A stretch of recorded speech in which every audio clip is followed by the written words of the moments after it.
আসসালামু আলাইকুম প্রিয় দর্শক, ঈদ মুবারক। আপনাকে এবং আপনাদের প্রিয়জনকে সকলকে জানাই ঈদের শুভেচ্ছা, অভিনন্দন, ভালোবাসা। আমাদের এই চ্যানেলের পক্ষ থেকে, এই গ্লোবাল নিউজ বিডি পরিবারের পক্ষ থেকে আপনাদের সবাইকে ঈদের শুভেচ্ছা জানাই। ঈদ মুবারক। আপনারা আমাদের জন্য দোয়া করবেন, এই চ্যানেলের জন্য দোয়া করবেন এবং এই চ্যানেলের পাশে থাকবেন, লাইক কমেন্ট শেয়ার করে, সাবস্ক্রাইব করে মেম্বারশিপ নিয়ে চ্যানেলটির পাশেই থাকবেন আশা করি। প্রিয় দর্শক, আপনারা তো জানেন যে এখন একটা যুদ্ধ চলতেছে। তো এখন ইরানে যে হরমুজ প্রণালী আছে, ওই হরমুজ প্রণালীরা কোড এখন প্রণালীটা ইরানের হয়তো নিয়ন্ত্রণেই আছে। তো ইরানের আইন প্রণেতারা ভাবছে যে এই হরমুজ প্রণালী থেকে আর টুল আদায় করা যায় কিনা, এরকম একটা চিন্তা ভাবনা করতেছে আর কি। হরমুজ প্রণালীতে টুল আদায়ের কথা ভাবছে ইরান।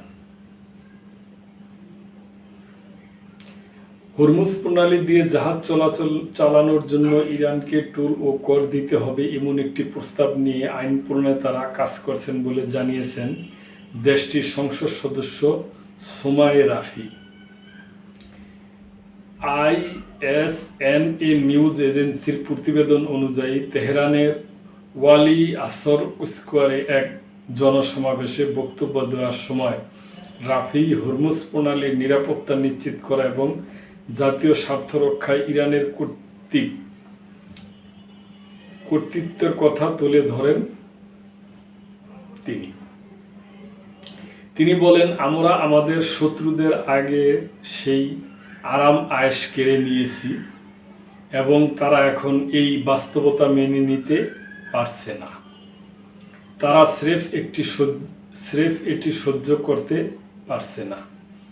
তিনি আরও বলেন, ইনশাল্লাহ এ যুগের সমাপ্তি ঘটবে ইরানের এক চূড়ান্ত ও নিশ্চিত বিজয়ের মাধ্যমে এবং এর পর থেকে হরমুজ প্রণালী দিয়ে যাতায়াত আমাদের শত্রুদের জন্য চ্যালেঞ্জিং হয়েই থাকবে। তো প্রিয় দর্শক, এ ব্যাপারে এটা ইরানের এক আইন প্রণেতা বলছে আর কি একটা সমাবেশে। তা আমরা প্রিয় দর্শক, আমরা যুদ্ধ চাই না, আমরা শান্তি চাই। আমরা চাই পৃথিবীর প্রতিটা দেশের জনগণ সবাই শান্তিতে বসবাস করুক, একে অপরের বিপদে আপদে সবসময় হয়ে থাকবে, এটাই আমরা চাই। যত তাড়াতাড়ি যুদ্ধ বন্ধ হবে এটাই আমাদের পক্ষ থেকে কামনা রইল। প্রিয় দর্শক, এ ব্যাপারে আপনাদের কোনো মন্তব্য থাকলে অবশ্যই করবেন এবং মেম্বারশিপ নিয়ে চ্যানেলটির পাশেই থাকবেন। আল্লাহ হাফেজ।